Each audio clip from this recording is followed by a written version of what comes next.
Back in the saddle again. Hey folks, good to see you again.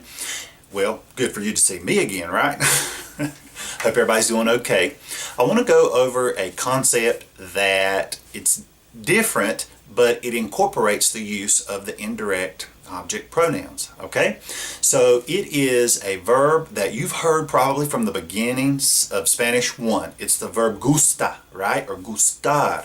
Let's take a look right here. The verb gustar. And we know it as to like. For example, me gusta el español. I like Spanish. Well, that's okay. That's how we translate it in English. But it also has a more appropriate meaning, which is to be pleasing to. And you'll understand in just a few moments why it makes sense to say to be pleasing to. Now, the first thing you have to remember about this verb, yes, it ends in an AR, but we do not conjugate, or we don't use all these different forms for this verb like we do other verbs. For example, for the verb to speak, we say hablo, hablas, habla, hablamos, hablan, right? Yo hablo, tú hablas, etc. But with this verb, we only have two forms, just two forms. And these two forms are gusta and gustan. Okay? Gusta and gustan. Take a look at those forms a second. Gusta and gustan. All right? So if you take a look, gusta is a singular form. And gustan ends in an N, so it's probably what kind of form? It's a plural form, right? So that is what we have to remember when we are dealing with this verb, gusta and gustan. Now, back when you were using terms like, oh, me gusta this or me gusta that, you probably didn't realize if you were using this term correctly. But you have to make sure in Spanish that when you're using gustar, this verb, to like or for something to be pleasing to someone, that you're going to use gusta if what you say you like is singular. If what you say you like is plural, then you have to use gustan. Okay? And I want you to remember, our indirect object pronouns, or our indirect objects, are used to say when something is done to someone or for someone.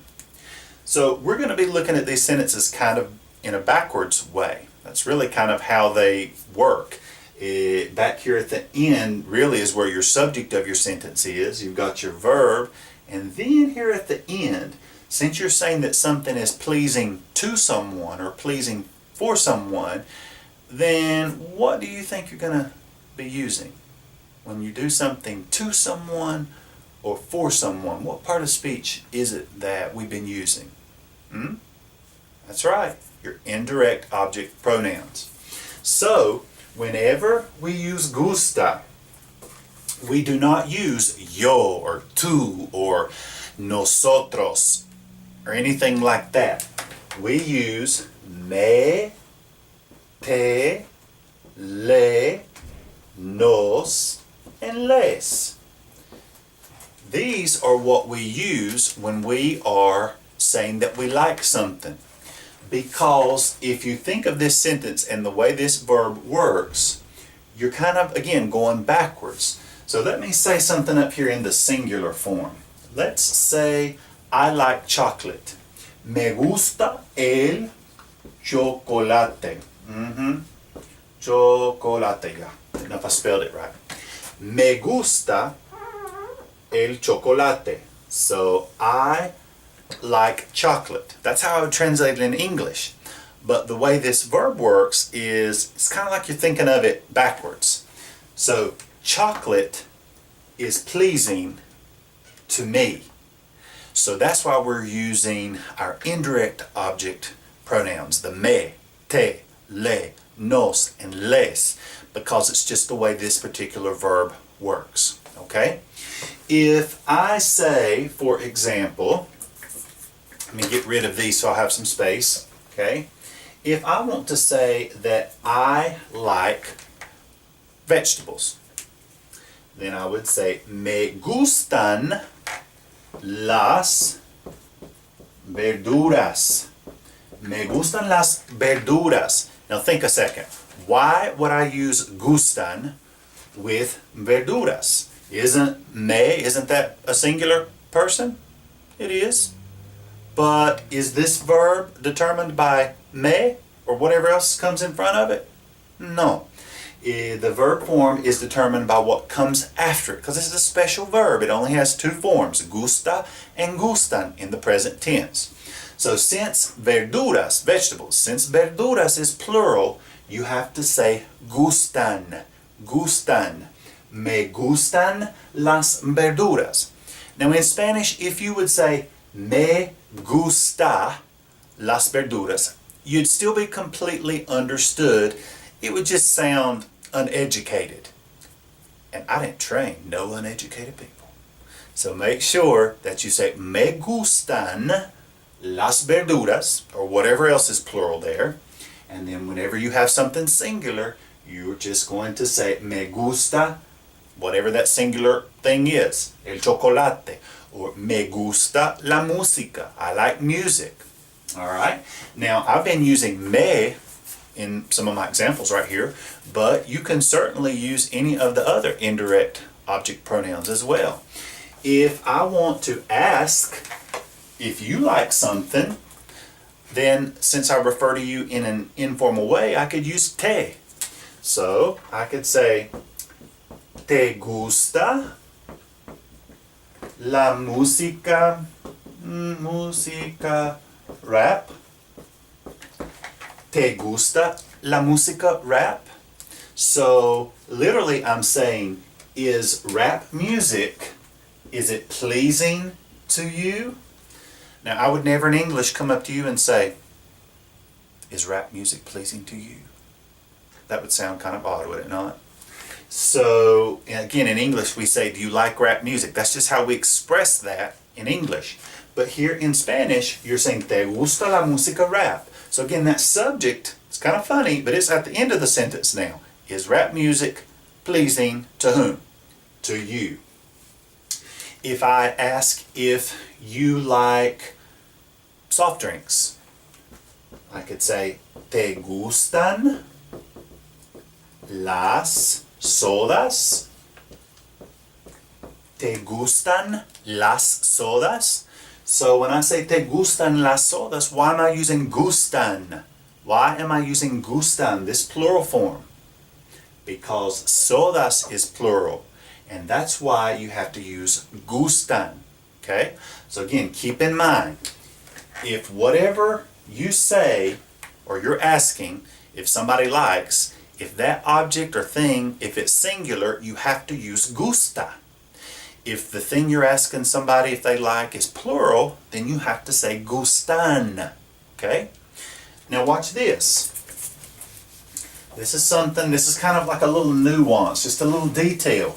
So let's see how you can pick up on this. All right? I can say, me gusta la pasta. Okay? Me gusta la pasta. No problem. I could say, me gustan las frutas. Alright, me gustan las frutas. Again, la pasta singular, las frutas plural. So, pasta singular, I'm using gusta, right? Las frutas is plural, so I'm using gustan, right? Okay, let's say if a verb comes directly after gusta. Well, what do you remember back from Spanish 1? If you have two verbs side by side, the first one is changed, the second one, going to leave it alone. Well, gusta or gustan, those are verbs that are conjugated. They're just two forms of them, but they're still conjugated. So if I say that I like to eat, watch this. Me gusta comer. Me gusta comer. So anytime, now listen, anytime you have a verb after the verb to like, you're always going to use gusta. All right? Take this rule again.